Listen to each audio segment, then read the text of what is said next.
tulungan sa pro, kasabay din po yan ng ating fiesta celebration, maapektuhan din po ba ang selection din po dito ngayon?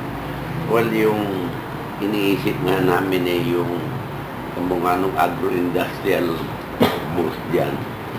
Baka we will forgo with that dahil nasira lahat yung pananim na gulay. Anong i-exhibit mo?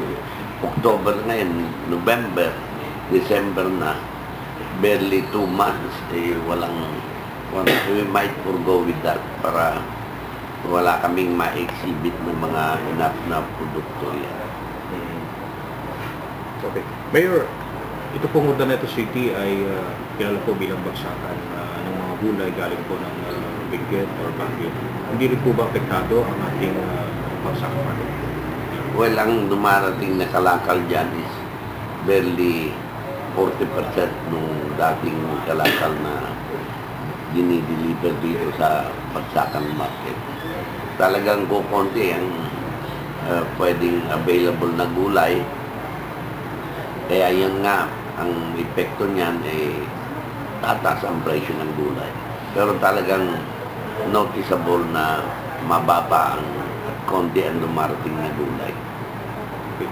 Sa pangyayari po ito, Mayor, ang problema ko natin pagkain itong ating mga kababayan. Paano makakatulong ang ating city government dito? Well, on the vegetable side, mamimili kami ng vegetable seed at ipamamuli yan.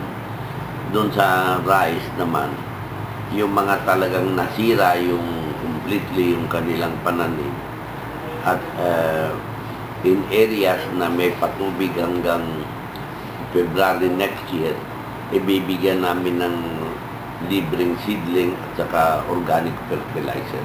Libre yan para makarecover naman yung mga magsaka na talagang nasira ng baha yung kanilang pananim na palay.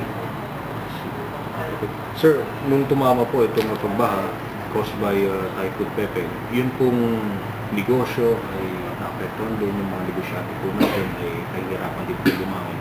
Meron din po bang plano ang city government para matulungan itong ating mga negosyante? Sa ngayon wala pa dahil limited ang aming resources. Ang binibigyan namin ng pansin, yung mga mahirap na tao, we could help them recover.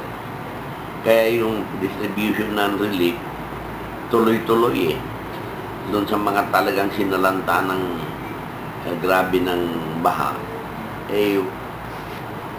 inaayos yung bahay.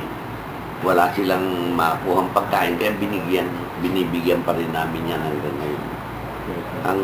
While the supply lasts, nagbibigay pa rin kami.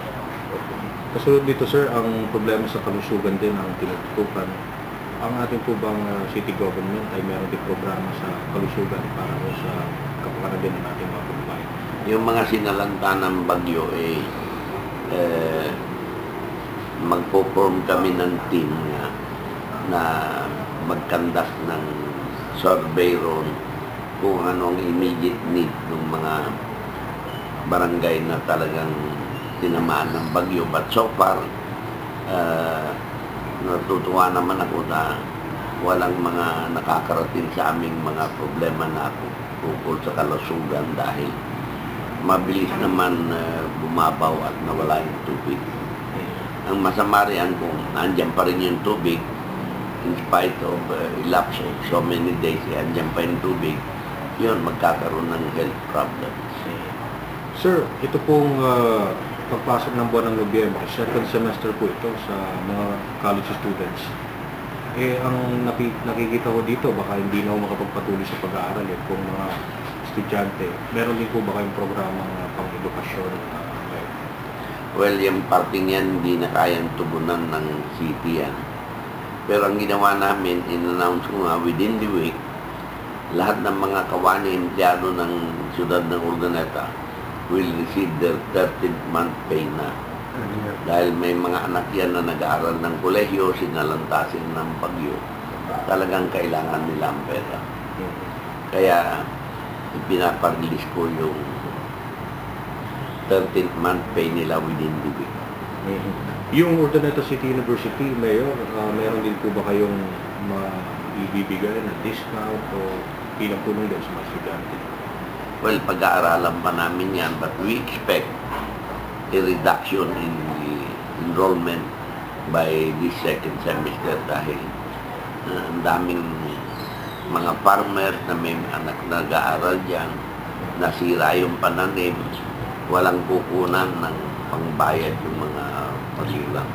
Yan ang isa pang problem na pinag-aaralan namin kung anong gagawin dahil hindi namin kayang tugunan financially lahat yung mga pangailangan ng tao. At kamukha ngayon, hindi pa tayo nakakabangon sa nakaraan na baha.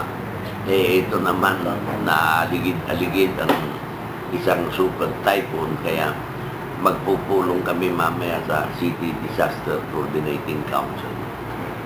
Okay, Mayor, baka meron mo kayong gusto parating para mensahe sa ating mga kababayan sa Urdaneta City. Go ahead, Mayor Perez. Ang hihingin ko lang, lalo na rin sa mga kababayan na tabi ng malaking ilog na huwag nyo na hong hintayin na pilitin kayong lumikas. Kung nakita nyo lumalim na yung tubig, yung makakain, itaas nyo na, balutin nyo ng plastic para hindi matubigan. At yung mga bata, ilikas nyo na kaagad. Huwag nyo nang hintayin na hanggang baywang ang tubig o inabot na yung bubong ng bahay nyo at saka kayo hihingi ng saklolo.